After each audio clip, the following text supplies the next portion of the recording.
Alright guys, back on the Cummins 6.7 with the front main oil leak. As you can see, I was just showing you how to get to this point.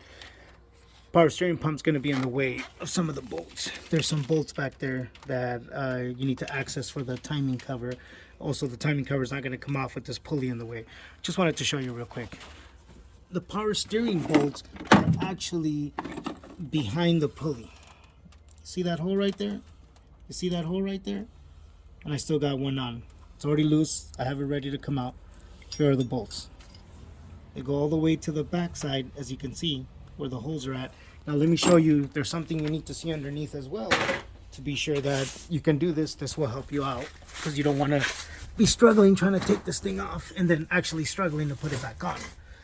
If you see this 19 millimeter bolt right there, I apologize, 18 millimeter bolt. Again, I apologize, 18 millimeter bolt hangs on to the bracket that's at the rear of the power steering pump. It's the actual threads to those bolts that I just showed you up front. So as you can see, I already have some of them, two of them off. The last one at the top is off. That's so I can remove it and just pull it over to the side.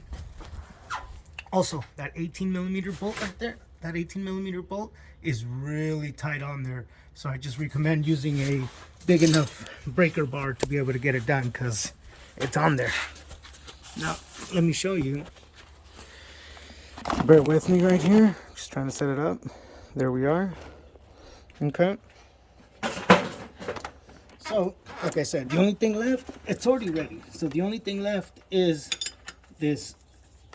You want to grab it with one hand because the weight's going to want to go downward and you don't want to be fighting that.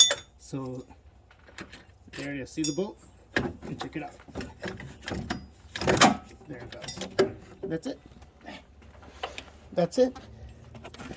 Right there. You are pretty much ready to get it done. See? There's your bolt. The bracket's back there. The one I showed you to remove that, to loosen up that 18 millimeter bolt that's down there. And that's it. The timing cover is going to be ready to come off right now. There's nothing else you really need to do right here. These other things are not going to be in your way. And one last thing, you may want to blow this thing out because the timing gears are in there and you don't want all this dust falling in there. And I'm going to cover that up. I should have already done that, but let me go ahead and get that done and show you what the next steps are going to be. All right, see you in a minute.